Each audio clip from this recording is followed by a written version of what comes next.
Baik, Assalamualaikum warahmatullahi wabarakatuh. Perkenalkan, nama saya Fathia Zahrani dengan NIM 4512421046. Pada video kali ini, saya akan menjelaskan terkait keselamatan kerja di laboratorium sebagai pemenuhan nilai tugas laporan praktikum MK Laboratorium Lingkungan. Dari Rombel B, kelompok 4 Ilmu Lingkungan Angkatan 2021, dosen pengampu Pak Abdul Jabar SSI Mling, Pak Tridarido Faris SSI MSC.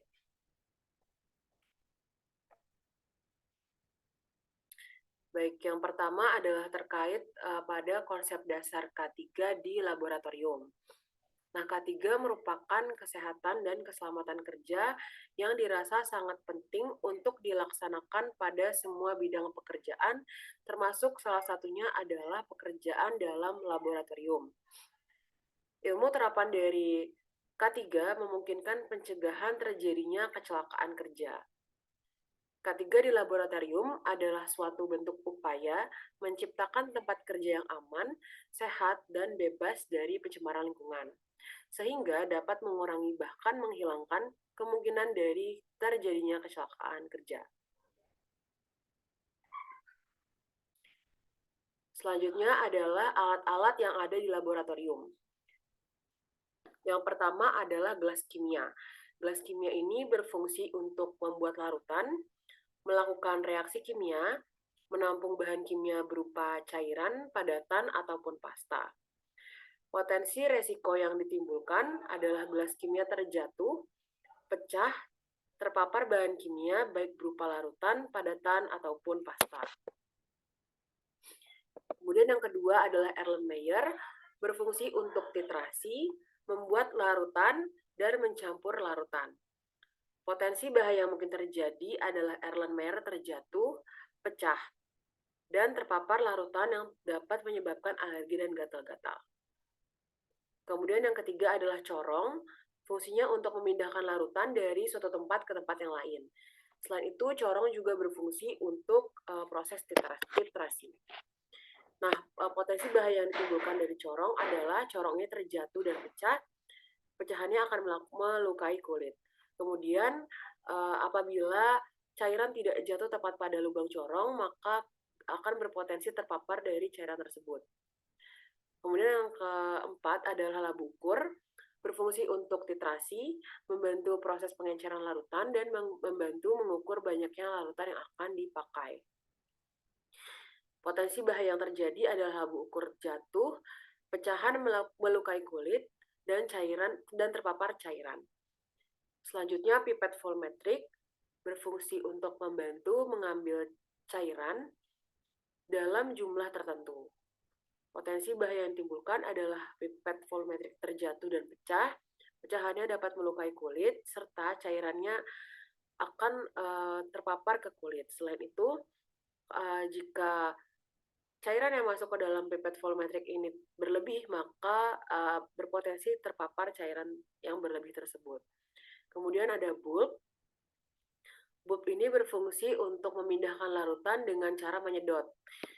Potensi bahaya yang ditimbulkan adalah kesalahan pada penekanan bulb akan menyebabkan cairan tidak dapat ditarik dengan maksimal. Kemudian akan terpapar cairan tersebut. Selanjutnya adalah tabung reaksi, berfungsi untuk mereaksikan zat dalam jumlah yang kecil. Potensi resiko bahaya yang mungkin timbul adalah tabung reaksi jatuh, pecah, dan terpapar cairan yang ada dalam tabung reaksi tersebut. Selanjutnya adalah batang pengaduk. Batang pengaduk ini berfungsi untuk mengaduk rata larutan, mencampur larutan agar menjadi lebih homogen. Potensi resiko bahaya yang mungkin ditimbulkan adalah terkena percikan dari larutan yang berasal dari batang pengaduk tersebut. Kemudian yang selanjutnya adalah buret. Buret ini berfungsi untuk titrasi, membantu mengencerkan cairan dalam jumlah tertentu dengan akurasi tertentu. Buret juga berfungsi untuk mengukur seberapa banyak cairan yang akan dipindahkan. Potensi resiko bahaya yang terjadi adalah buret terjatuh dan pecah, pecahan dapat melukai kulit, serta cairan serta akan terpapar cairan yang ada dalam buret. Kemudian selanjutnya adalah spatula. Spatula ini berfungsi untuk mengambil bahan kimia atau bubuk atau mengambil bahan kimia atau zat dalam jumlah yang kecil. Potensi resiko bahaya yang mungkin timbul adalah terpapar cairan atau bahan kimia yang ada dalam spatula tersebut. Selanjutnya adalah statik dan klem. Ini berfungsi untuk menjepit dari buret. Potensi resiko bahaya yang mungkin terjadi adalah ketika tidak tahu cara mengoperasikannya, maka keran itu akan longgar, kemudian tidak dapat menjepit dari buret secara kencang dan maksimal. Akhirnya buret tersebut akan jatuh. Kemudian selanjutnya adalah rak tabung reaksi. Ini berfungsi untuk meletakkan tabung reaksi. Potensi resiko bahaya yang mungkin terjadi adalah rak tabung reaksi ini rusak ataupun patah, akibatnya tidak dapat memegang atau menopang tabung reaksi dengan maksimal sehingga tabung reaksi akan terjatuh. Selanjutnya adalah kawat kasa. Ini berfungsi untuk alas gelas yang akan diletakkan di atas kaki 3. Potensi bahaya yang terjadi adalah kawat kasa ini sobek atau berlubang sehingga menyebabkan gelas yang ada di atas kawat kasa ini terjatuh dan pecah.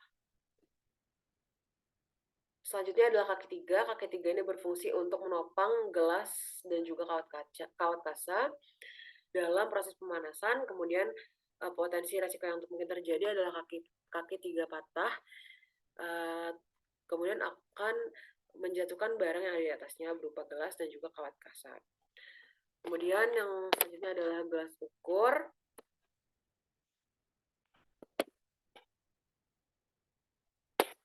Gelas ukur ini berfungsi untuk mengukur volume larutan atau zat cair. Potensi resiko bahaya yang mungkin ditimbulkan adalah gelas ukur ini terjatuh dan pecah, pecahan melukai kulit, dan terpapar larutan. Kemudian yang selanjutnya adalah cawan porselin. Ini berfungsi untuk mencampurkan bahan atau zat dan juga mereaksikan zat dalam suhu yang tinggi. Potensi resiko bahaya yang mungkin ditimbulkan adalah cawan porselin terjatuh dan pecah, pecahan yang melukai kulit, dan berpotensi terpapar zat yang sedang direaksikan atau dicampurkan dalam cawan porselin. Selanjutnya terkait pada APD di laboratorium, ini terbagi menjadi beberapa hal. APD merupakan alat pelindung diri, jadi yang pertama adalah jas laboratorium. Jas laboratorium ini berfungsi untuk melindungi badan kita dari paparan bahan kimia ataupun zat yang berbahaya. Nah, terbagi menjadi beberapa jenis, diantaranya adalah film resistant, 100% cotton, dan juga synthetic cotton blend. Yang kita gunakan dalam laboratorium UNES adalah bahan yang 100% cotton. Yang kedua adalah kacamata keselamatan. Ini berfungsi untuk melindungi mata dari percikan ataupun paparan zat. Yang ketiga ada sepatu. Sepatu ini berfungsi untuk melindungi kaki dari tumpahan, percikan, dan juga paparan zat atau bahan kimia. Kemudian selanjutnya face shield atau pelindung muka. Ini berfungsi untuk melindungi wajah dari panas dan percikan zat. Kemudian terakhir adalah glove atau sarung tangan, berfungsi untuk melindungi tangan dari ceceran, tumpahan, dan paparan cairan langsung ke kulit kita. Nah, selanjutnya adalah terkait simbol bahaya di laboratorium. Ini terbagi menjadi beberapa hal. Yang pertama adalah toksik, artinya adalah beracun, di mana bahan tersebut dapat bersifat racun. Kemudian yang kedua adalah flammable material. Ini adalah bahan yang mudah terbakar apabila dia kontak dengan panas ataupun sumber nyala api. Kemudian yang ketiga ada korosif. Ini bersifat korosif, dia bersifat merusak atau memberikan karat pada zat atau benda yang berkontakan langsung. Kemudian ada explosion risks. Ini bahan yang mudah meledak. Artinya bahan tersebut mudah meledak ketika terkena panas ataupun bereaksi dengan zat yang menyebabkan mereka meledak. Kemudian yang keempat ada oksidasi atau oxidizing, adalah bahan yang mudah oksidasi. Dan yang keenam adalah iritan atau bahan yang menyebabkan iritasi apabila kita berkontakan langsung. Selanjutnya adalah potensi bahaya beserta penanggulangan dan pencegahan kecelakaan kerja. Kecelakaan kerja yang mungkin terjadi adalah luka bakar, kulit terkena asam pekat, kulit terkena basa kuat, kulit terkena brom, kulit terkena logam natrium, kulit terkena fosfor, kulit terkena zat organik, mata terkena asam atau basa, zat pada cair atau gas yang beracun.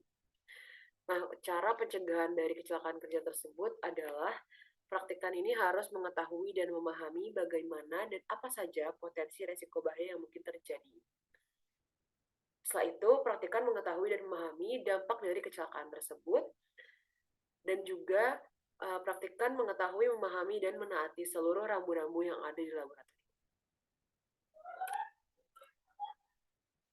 Baik, mungkin sekian presentasi dari saya. Kurang lebihnya mohon maaf.